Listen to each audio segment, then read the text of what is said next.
Cumprimento a todos os meus irmãos com a paz de Jesus. Seja bem-vindo à lição número 3, a lei como professor. Vamos orar.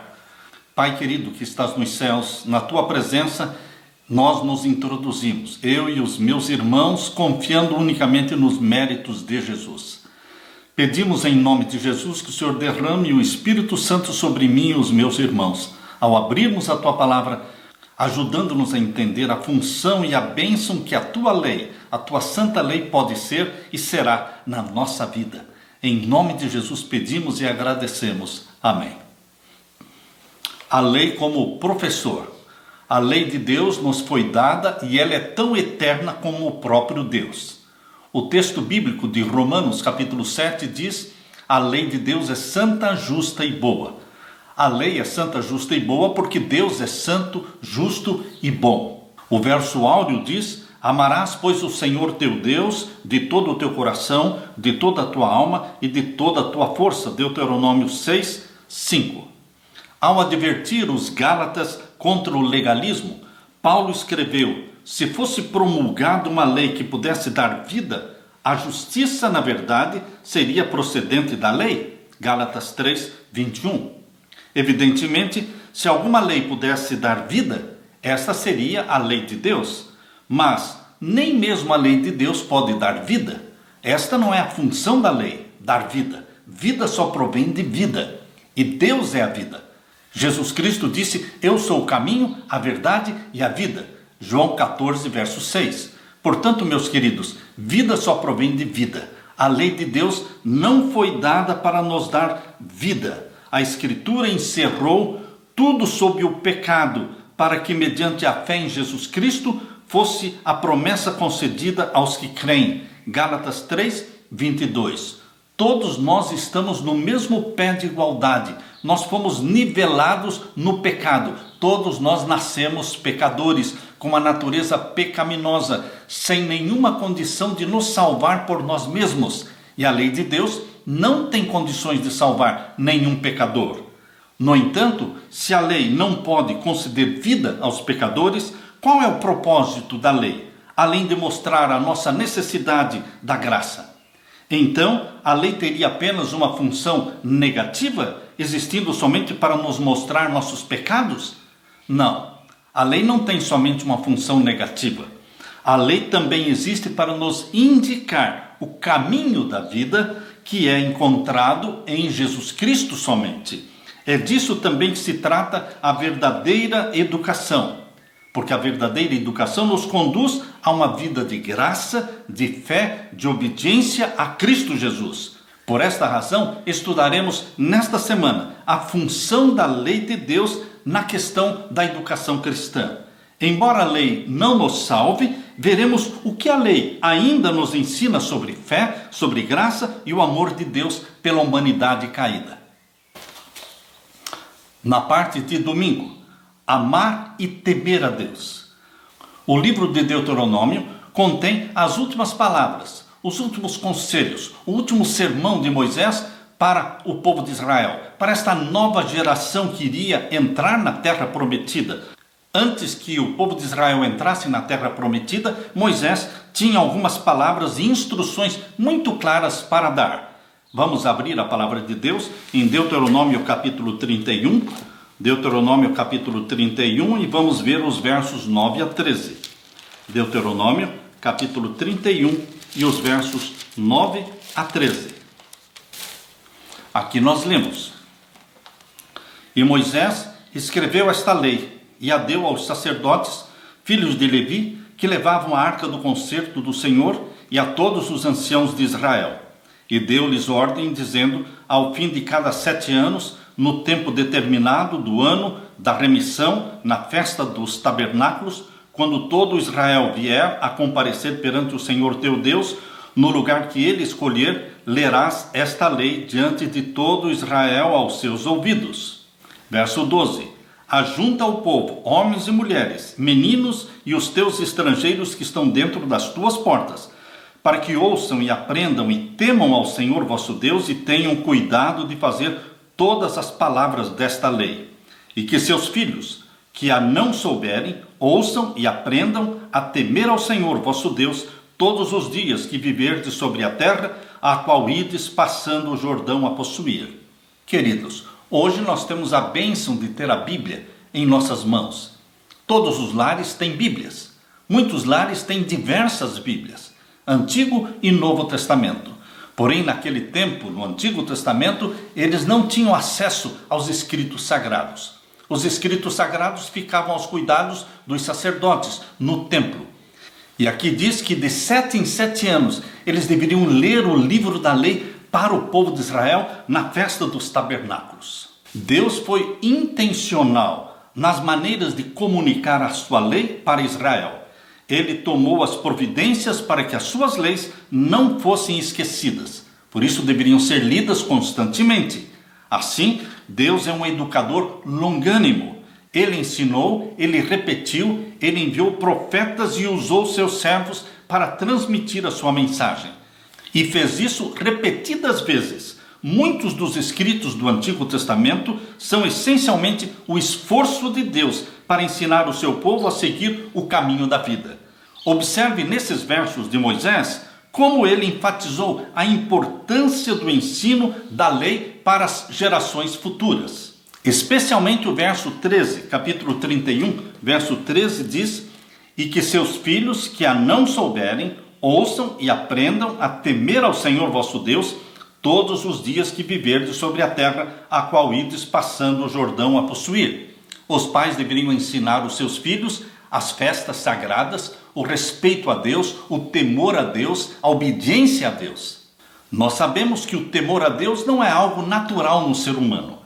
O processo de temer a Deus deve ser aprendido, ensinado. Moisés sugeriu que o conhecimento e o temor a Deus são um processo, não uma relação imediata de causa e efeito. O que significa temer a Deus? Temer a Deus é obedecê-lo, é respeitá-lo, é reverenciar o nome de Deus. Em Deuteronômio capítulo 6, verso 5 diz: "Amarás, pois, o Senhor teu Deus de todo o teu coração, de toda a tua alma e de toda a tua força." É amar a Deus e temer a Deus. Temer e amar a Deus são duas coisas que só podem ser mostradas através da obediência a Deus. Quem ama, obedece. Quem teme a Deus, obedece os mandamentos de Deus. Quanto mais conhecemos a Deus, mais vamos amá-lo. E quanto mais amarmos a Deus, mais estaremos temendo a Deus. Pois estaremos vendo a bondade de Deus, a sua santidade, em contraste com a nossa injustiça, com a nossa pecaminosidade. E que somente pela graça, mérito imerecido, nós não somos destruídos, nós somos salvos em Jesus Cristo. Amar e temer a Deus não são ideias contraditórias, mas são complementares. Quem ama, obedece. Quem ama, teme, no sentido de reverenciar, respeitar. Na parte de segunda-feira, uma testemunha contra ti. Quando Moisés ficou sabendo que estava prestes a morrer, ele estava ciente da situação que deixaria para trás.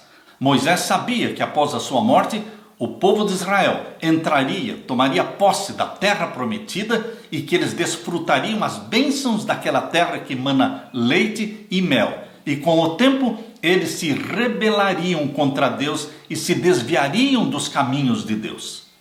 Por isso, queridos, Deus, que conhece o fim desde o princípio, já declarou através da boca de Moisés que aquele povo se rebelaria contra Deus. Isto está aqui em Deuteronômio 31, vamos ler 31 de Deuteronômio, versos 14 a 27. Aqui nós lemos: "E disse o Senhor a Moisés: Eis que os teus dias são chegados, para que morras. Chama Josué e ponde-vos na tenda da congregação, para que eu lhe dê ordem. Assim foi Moisés e Josué, e se puseram na tenda da congregação." Verso 16: "E disse o Senhor a Moisés: Eis que dormirás com os teus pais, e este povo se levantará e se prostituirá, indo após outros deuses, deuses dos estranhos da terra, para o meio dos quais vai, e me deixará e anulará o meu concerto que tenho feito com ele." Deus já conhecia o resultado. Quando eles entrassem na terra prometida, eles esquecer-se-iam de Deus, deixariam os caminhos de Deus e se prostituiriam com os deuses da terra, os deuses pagãos. E agora o verso 19. Agora, pois, escrevei-vos este cântico e ensinai-o aos filhos de Israel. Ponde-o na boca, para que este cântico me seja por testemunha contra os filhos de Israel. Deus pediu que Moisés compusesse um cântico que falaria dos milagres de Deus em ter retirado este povo da terra do Egito e conduzido este povo para a terra que manava leite e mel. Mas o cântico também tinha as palavras que declaravam a apostasia do povo de Israel. Por isso diz o verso 20, porque o meterei na terra que jurei aos seus pais, que mana leite e mel, e comerá e se fartará e se engordará, então se tornará a outros deuses e os servirá e me irritarão e anularão o meu conserto. Verso 21, e será que, quando o alcançarem muitos males e angústias, então este cântico responderá contra ele por testemunha, pois não será esquecido da boca da sua semente, porquanto conheço a sua imaginação, o que ele faz hoje, antes que o meta na terra que tenho jurado. Assim Moisés escreveu este cântico naquele dia e o ensinou aos filhos de Israel. Aqui nestes versos que estamos lendo de Deuteronômio 21, Moisés é como um professor que estava se preparando para ser substituído. Ele sabia que os seus alunos haviam se comportado mal em sua presença na sala de aula. E agora, na sua ausência, quando ele morresse, eles se comportariam mal também. Moisés instruiu os levitas que carregavam a arca para que tomassem o livro da lei e o colocassem ao lado da arca. É o que nós lemos aqui no verso 23 em diante. E ordenou a Josué, filho de Num, e disse, esforça-te e anima-te, porque tu meterás os filhos de Israel na terra que lhes jurei, e eu serei contigo. E aconteceu que, acabando Moisés de escrever as palavras desta lei num livro, até de todo as acabar, deu ordem Moisés aos levitas que levavam a arca do concerto do Senhor, dizendo, tomai este livro da lei e ponde-o ao lado da arca do concerto do Senhor, vosso Deus, para que ali esteja por testemunha contra ti. Porque conheço a tua rebelião e a tua dura cerviz. Eis que, vivendo eu ainda hoje convosco, rebeldes fostes contra o Senhor, e quanto mais depois da minha morte. O livro da lei de Moisés foi colocado ao lado da arca. Dentro da arca do concerto estavam as tábuas de pedra com os 10 mandamentos, escritos pelo dedo de Deus. Do lado de fora, ao lado da arca, estava o livro da lei. O livro da lei constitui todos os 5 primeiros livros da Bíblia, de Gênesis até Deuteronômio, chamado de o Pentateuco, os livros de Moisés. Muitos dos cristãos que se negam a obedecer os mandamentos de Deus nos nossos dias, eles dão a desculpa de que a lei de Deus foi abolida. Queridos, eles não fazem nenhuma separação, nenhuma diferença entre a lei de Deus, escrita pelo dedo de Deus, chamada 10 Mandamentos, que estava dentro da Arca do Concerto, e o livro da lei, a lei de Moisés, escrito por Moisés e que foi colocado ao lado da arca. Nós precisamos entender esta diferença. A lei de Deus são os 10 mandamentos. A lei de Moisés foi a lei escrita por Moisés. A lei de Deus é eterna, santa, justa e boa. A lei de Moisés, escrita num livro, não seria eterna, porque fala dos sacrifícios, de todo o cerimonial do santuário terrestre, e teria um tempo de duração que seria até a morte de Cristo na cruz. Quando Cristo morreu na cruz, o véu que separava o lugar santo do Santíssimo rasgou de cima embaixo, conforme diz em Mateus capítulo 27. Mas, queridos, o santuário da terra deixou de existir, mas foi inaugurado o santuário celestial. E o santuário celestial, no Santíssimo do santuário celestial, existe também a Arca do Concerto, os 10 mandamentos. Isso você pode ler em Apocalipse capítulo 11 e o verso 19. Apocalipse capítulo 11, verso 19, nós lemos sobre o santuário celestial. Aqui nós lemos Apocalipse 11 e o verso 19. E abriu-se no céu o templo de Deus, e a arca do seu concerto foi vista no seu templo, e houve relâmpagos e vozes e trovões e terremotos e grande saraiva. Deus mostrou em visão para João a arca do concerto, que contém os 10 mandamentos originais, não a cópia. A cópia é aquela que estava no santuário da terra, que Deus escreveu e Deus deu para Moisés e foi colocado dentro da arca do concerto do santuário terrestre. Mas no santuário celestial existe a arca do concerto com os 10 mandamentos originais, eternos. Quando Jesus morreu na cruz, acabou o santuário da terra, todo o cerimonial.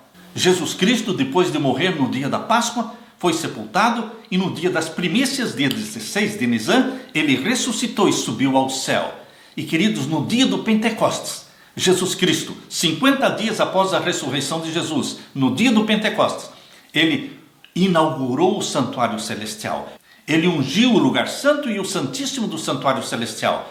No santuário celestial se concentra o ministério do nosso Senhor Jesus Cristo.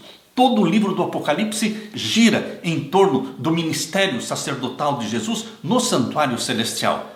Os cristãos que dão a desculpa para não guardar os mandamentos de Deus, que dão a desculpa de que a lei de Deus pertencia ao santuário terrestre e o santuário terrestre deixou de existir, eles não entendem o plano da salvação.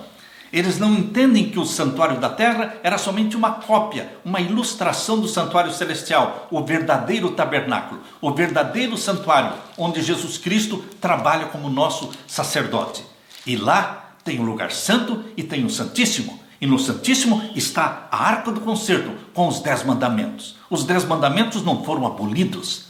O que deixou de existir foram as leis de Moisés, a lei dos sacrifícios. Queridos, hoje nós não precisamos mais matar animaizinhos para pedir perdão dos nossos pecados. Por quê? Porque nós não estamos mais no velho concerto. No novo concerto só existe um cordeiro. O Cordeiro de Deus que tira o pecado do mundo, que morreu uma única vez para perdão dos nossos pecados. Porém, queridos, no Antigo Testamento, no santuário terrestre, a salvação era pela fé e pela graça daquele cordeiro simbolizado pelo animalzinho.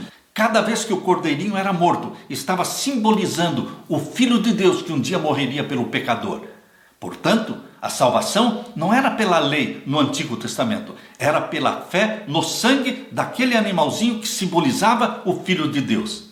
E no Novo Testamento, a salvação continua sendo pela fé, pela graça, no sangue de Jesus Cristo que já morreu por nós. Porém, os 10 mandamentos existiam tanto no santuário terrestre do Velho Testamento, como também no santuário celestial do Novo Testamento. A obediência à lei de Deus nunca salvou ninguém. A salvação no Antigo e no Novo Concerto. A salvação é unicamente pela graça, pela fé em Jesus Cristo. Porém, a obediência é voluntária. A obediência flui do nosso coração como uma resposta do nosso amor para com o nosso Deus que nos salvou. Na parte de terça-feira, para que sejas bem-sucedido. Em toda a Bíblia, vemos outros resultados de conhecer e obedecer à lei de Deus. Queridos, uma das palavras que Satanás mais odeia é a palavra obediência. Ele odeia a lei de Deus, ele odeia também a obediência à lei de Deus. Abra sua Bíblia em Josué, capítulo 1, e o versos 7 e 8. Josué, capítulo 1, e os versos 7 e 8. Aqui nós lemos: tão somente, Deus falando para Josué, tão somente esforça-te e tem muito bom ânimo, para teres o cuidado de fazer conforme a toda a lei que meu servo Moisés te ordenou. Dela não te desvies nem para a direita nem para a esquerda, para que prudentemente te conduzas por onde quer que andares. Não se aparte da tua boca o livro desta lei. Antes medita nele dia e noite, para que tenhas cuidado de fazer conforme a tudo quanto nele está escrito. Porque então farás prosperar o teu caminho e então prudentemente te conduzirás. Moisés foi obediente a Deus. Josué, o seu sucessor, também foi obediente a Deus. Não tem como agradar a Deus na desobediência. Queridos, Deus ama os filhos obedientes. Por isso diz lá em João capítulo 14, verso 15: se me amardes, guardareis os meus mandamentos. Deus se alegra, Deus se agrada daqueles que são obedientes aos seus mandamentos. A salvação pela fé e a obediência sempre estiveram juntas, no Antigo e no Novo Testamento.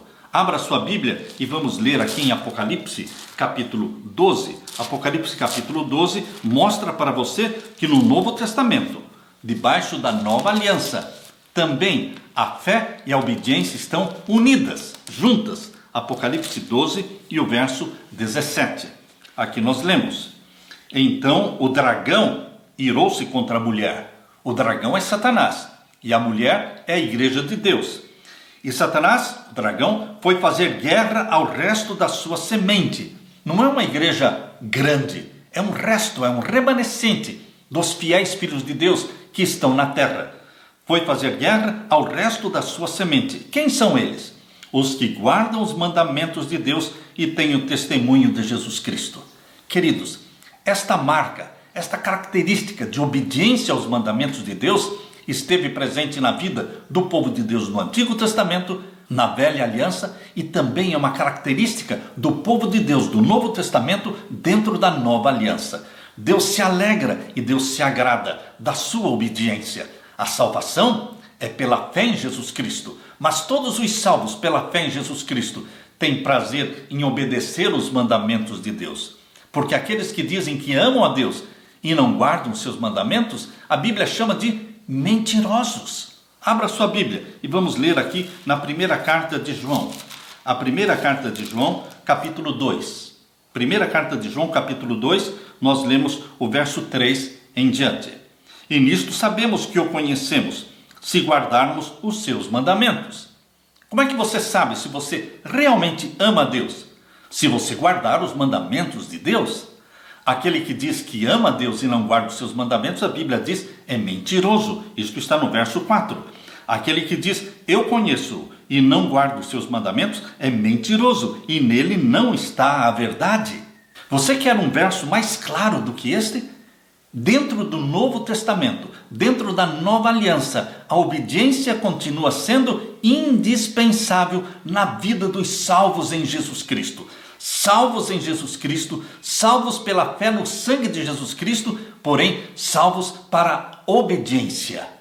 Aleluia! E ainda, complementando esta mesma linha de pensamento sobre a obediência, abra sua Bíblia em Apocalipse capítulo 14. Apocalipse capítulo 14, vamos ver então o verso 12. Apocalipse 14 e o verso 12. Aqui está a paciência dos santos. Aqui estão os que guardam os mandamentos de Deus e a fé de Jesus. É só obedecer os mandamentos de Deus? Não. É só ter fé em Jesus Cristo? Não.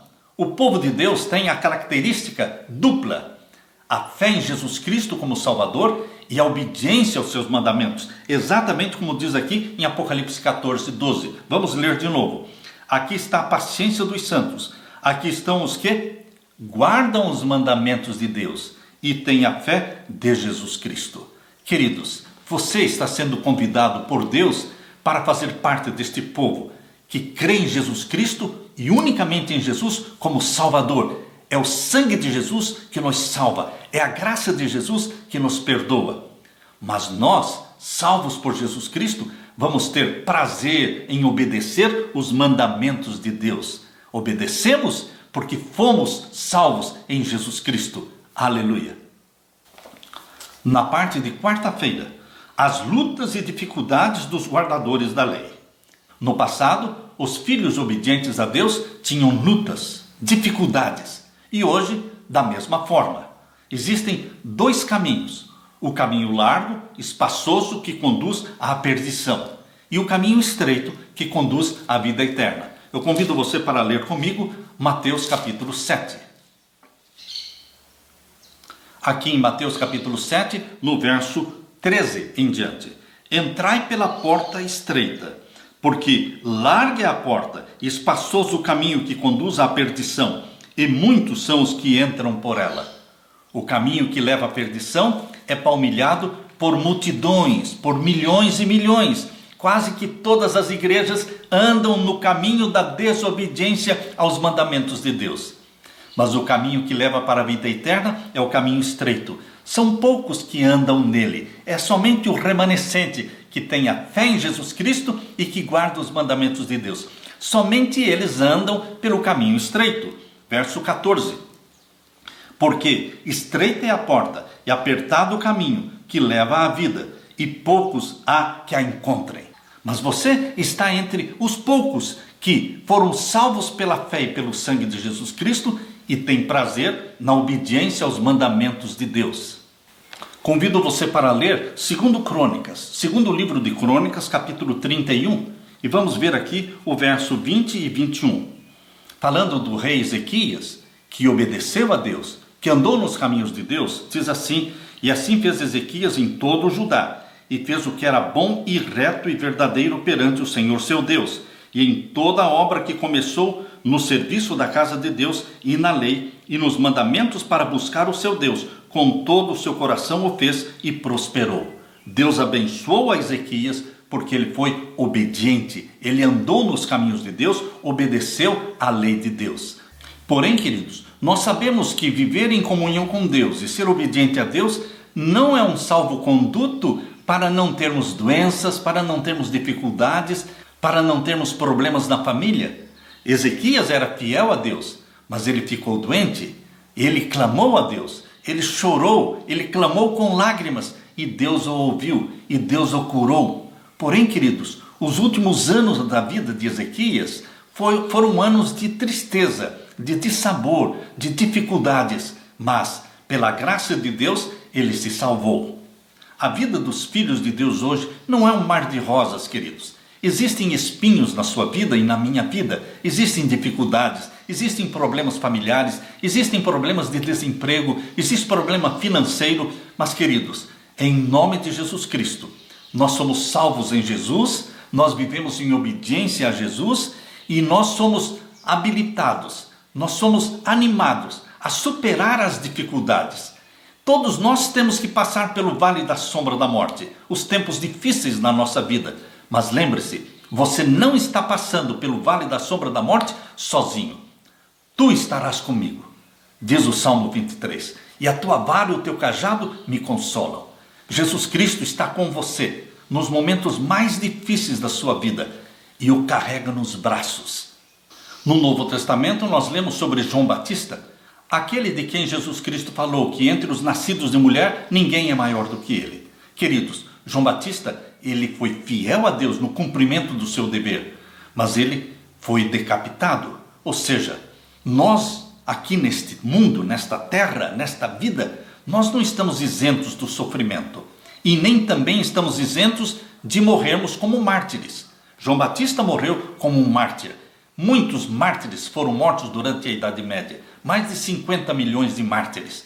E o número dos mártires ainda não se completou. Conforme diz em Apocalipse 6, no 5º selo, diz que o número dos mártires ainda não se completou. Isto significa que agora no tempo do fim, depois que for aprovado o decreto dominical, haverá perseguição contra aqueles que guardam os mandamentos de Deus, o santo sábado, o 7º dia da semana. Depois que for instituído o domingo, o 1º dia da semana, como dia obrigatório para ser santificado, o povo de Deus que guarda os mandamentos de Deus será perseguido. Alguns morrerão como mártires. Mas, queridos, assim como João Batista morreu salvo em Jesus Cristo, assim também você. Nós lemos aqui em Marcos capítulo 6 e o verso 25 em diante. E entrando logo, apressadamente pediu ao rei, dizendo: quero que imediatamente me des num prato a cabeça de João Batista. E o rei entristeceu-se muito. Todavia, por causa do juramento e dos que estavam com ele à mesa, não lhe a quis negar. E enviando logo o rei, o executor, mandou que lhe trouxessem ali a cabeça de João. E ele foi e degolou-o na prisão e trouxe a cabeça num prato e deu-a à menina, e a menina deu para sua mãe. Queridos, por que Deus não protegeu João Batista? Por que Deus não protegeu a Pedro, Tiago e João? Por que Deus não protegeu os mártires? Nós não estamos no céu, queridos. Nós estamos ainda na terra. E aqui os filhos de Deus são perseguidos. Jesus Cristo disse: perseguiram a mim, perseguirão a vós. Mas tem de bom ânimo, eu venci o mundo. Você, meu querido irmão, mesmo perseguido, martirizado, você mantém a sua fé firme em Jesus Cristo. Jesus Cristo voltará, ressuscitará todos aqueles que morreram em Cristo e os glorificará com um corpo imortal glorificado, dando-lhes uma coroa de ouro, arrebatando-os para o céu. No Novo Testamento, no meio de todos os fiéis servos de Deus, nós vemos a história de Paulo. Nós lemos aqui a história de Paulo na segunda carta aos Coríntios. A segunda carta de Paulo aos Coríntios, capítulo 11, verso 23 em diante, nos fala um pouco de como foi a vida dura, difícil de Paulo. Ele diz: são ministros de Cristo? Falo como fora de mim mesmo, eu ainda mais. Em trabalhos, muito mais. Em açoites, mais do que eles. Em prisões, muito mais. Em perigo de morte, muitas vezes. Eu posso dizer que Paulo foi o que mais sofreu depois de Cristo, mais do que qualquer outro dos apóstolos. O verso 24 diz: recebi dos judeus 5 quarentenas de açoites menos um. 3 vezes fui açoitado com varas, 1 vez fui apedrejado, 3 vezes sofri naufrágio, 1 noite e 1 dia passei no abismo, em viagens, muitas vezes em perigos de rio, em perigos de salteadores, em perigos dos da minha nação, em perigos dos gentios, em perigos na cidade, em perigos no deserto, em perigos no mar, em perigo entre os falsos irmãos, em trabalhos e fadiga, em vigílias muitas vezes, e fome e sede, em jejuns muitas vezes, em frio e nudez, além das coisas exteriores, me oprimia também cada dia o cuidado de todas as igrejas. Paulo sofreu muito, nós sofremos, você sofre, mas queridos, Jesus Cristo diz: tem de bom ânimo, eu venci o mundo, vós também vencereis o mundo. O nosso lar eterno não é aqui. Nós vamos ser arrebatados para o lar do nosso Pai. Jesus Cristo voltará, nos levará para o céu. E ali na casa do nosso Pai, nós teremos a bênção, o conforto. Ali não haverá mais morte, nem pranto, nem dor, nem separações. Porque as primeiras coisas passaram e tudo será feito novo. Quando você abre a Bíblia, em Hebreus capítulo 11, aqui em Hebreus capítulo 11 você percebe a lista dos heróis da fé. Os heróis da fé, eles são caracterizados por angústias, por tristezas, por problemas. Todos os heróis da fé tiveram suas lutas, suas dificuldades. Estão salvos em Jesus Cristo, mas não foi sem dificuldades. O próprio Jesus Cristo aprendeu a obediência através de muitas agruras. Isso você pode ver aqui em Hebreus também, capítulo 5 e o verso 8. Aqui nós lemos: ainda que era filho, aprendeu a obediência por aquilo que padeceu. Jesus, o Filho de Deus, padeceu, viveu na obediência. Você também, filho e filha de Deus, está padecendo, mas está obedecendo a Deus. E Jesus Cristo considera a tua obediência.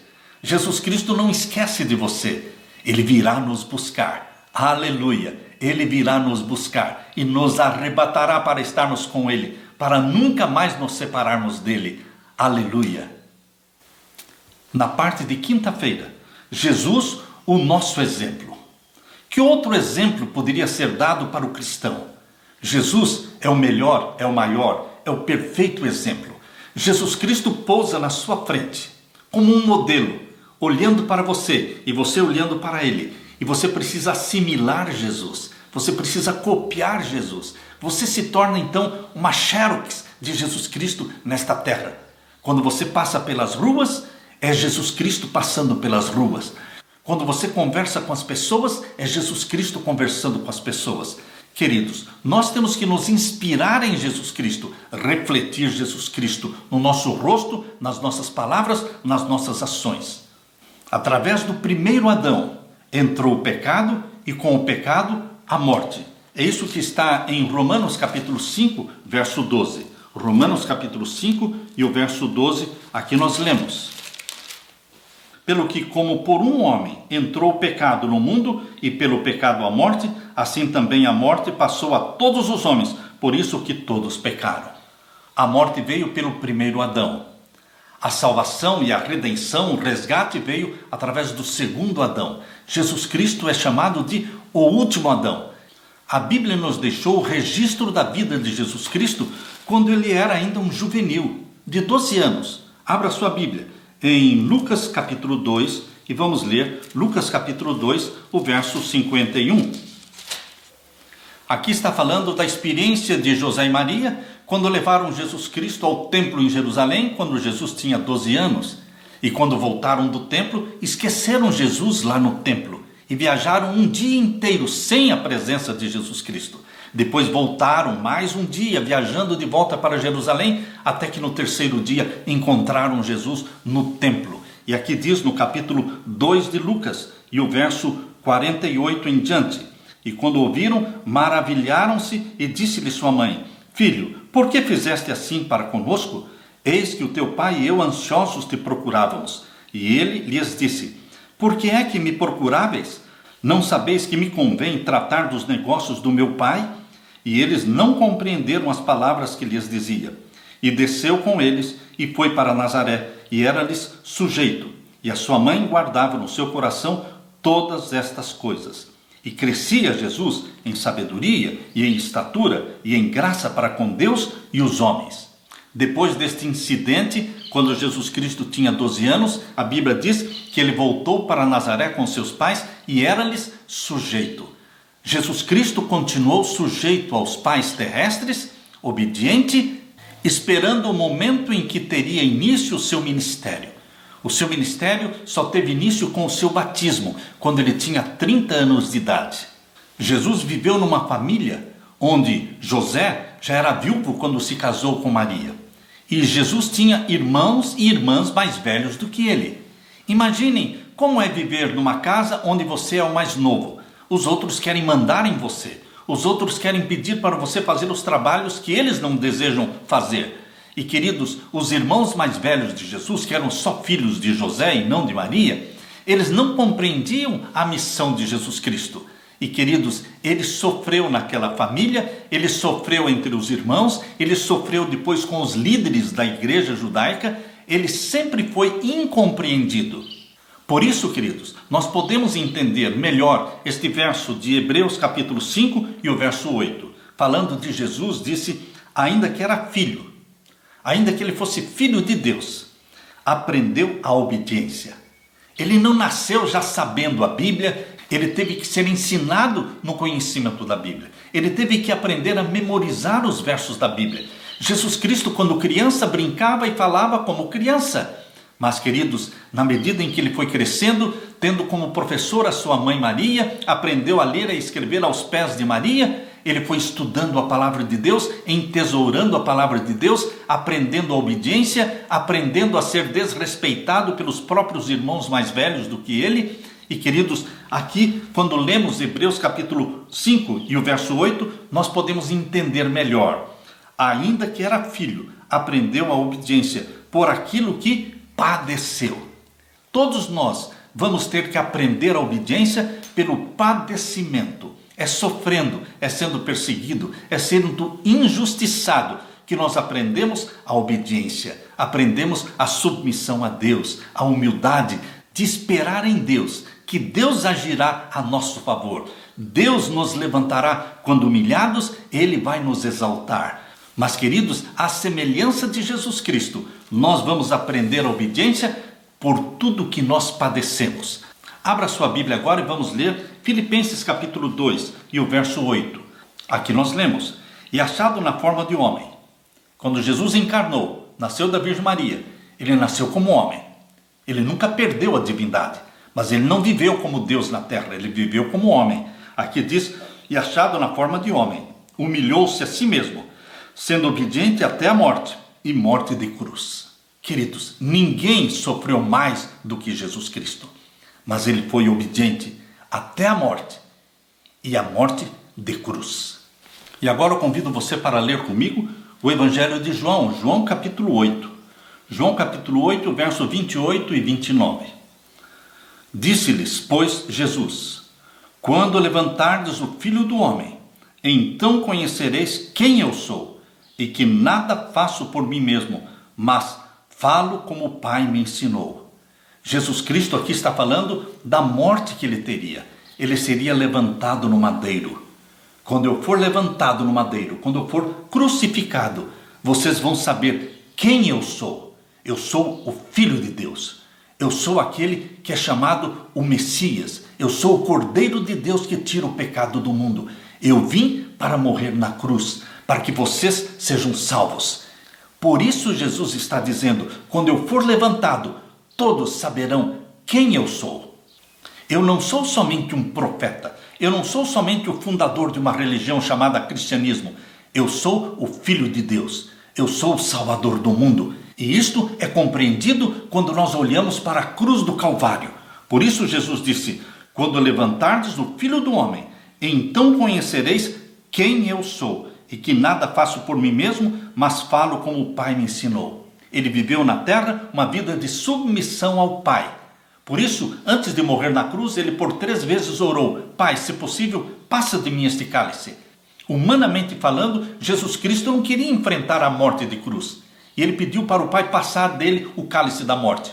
Mas o Pai pediu: Filho, eu quero que você beba o cálice da morte. Nós precisamos salvar a humanidade. Você nasceu nesta terra para ser o Cordeiro de Deus que tira o pecado do mundo. Queridos, graças a Deus, Jesus Cristo aprendeu durante todos os 33 anos de vida na terra a ser submisso, a falar: seja feita a tua vontade. Obediência ao Pai, submissão ao Pai, é o que vemos como exemplo para nós na vida de Jesus. E aquele que me enviou está comigo. O Pai não me tem deixado só, porque eu faço sempre o que lhe agrada. Jesus não se sentia sozinho, sabia que o Pai estava com ele, o Espírito Santo habitava nele. Assim também, meus queridos, Jesus Cristo quer habitar em você através do Espírito Santo. Como Jesus tinha a certeza de que não tinha sido abandonado pelo Pai, assim também você pode ter a certeza de que Jesus Cristo está aí, justo do seu lado, habitando em você através do Espírito Santo, porque você vive uma vida de submissão a Jesus, uma vida de obediência a Ele. As pessoas que nos cercam, elas olharão para nós para ver quais as vantagens de praticar o cristianismo, quais as vantagens da religião de Jesus Cristo. Queridos, a grande vantagem é ser salvo em Jesus Cristo, ter a paz de Jesus Cristo na nossa vida.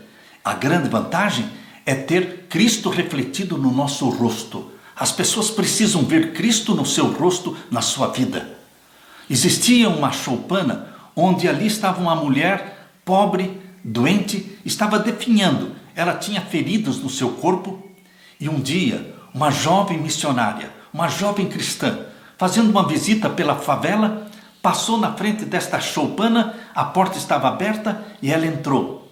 E ali ela viu, deitada numa cama, uma mulher magra, doente, tinha feridas, tinha tumores. E aquela jovem cristã lavou o corpo daquela mulher, curou as suas feridas, limpou aquela choupana. E ela continuou vindo, dia após dia, para cuidar daquela pobre mulher. E um dia, quando a jovem cristã entrou na choupana, aquela mulher estava radiante, estava sorrindo, e ela disse: esta noite eu sonhei que Jesus veio cuidar de mim. Jesus entrou na minha choupana e olhei para a vestimenta de Jesus, e era a vestimenta que Jesus usava. Eu olhei para as mãos de Jesus, eram as mãos de Jesus. Mas quando ele se curvou sobre mim, eu olhei para o rosto dele, o rosto era o teu rosto. Era o teu rosto. Ó, queridos, aquela pobre mulher enferma viu que Jesus Cristo tinha um rosto, e o rosto era o rosto daquela jovem cristã missionária. Queridos, nós precisamos emprestar o nosso rosto para Jesus. Nós precisamos emprestar nossas mãos para Jesus. Nós temos que ser uma extensão de Jesus Cristo nesta terra, para que as pessoas vejam em você e vejam em mim Jesus Cristo, o Salvador, aquele que é cheio de graça, aquele que nos ensinou uma lição de obediência e submissão ao nosso Pai. Que Jesus Cristo seja entronizado na sua vida e que Jesus Cristo derrame o Espírito Santo sobre você. É a minha oração, em nome de Jesus. Amém.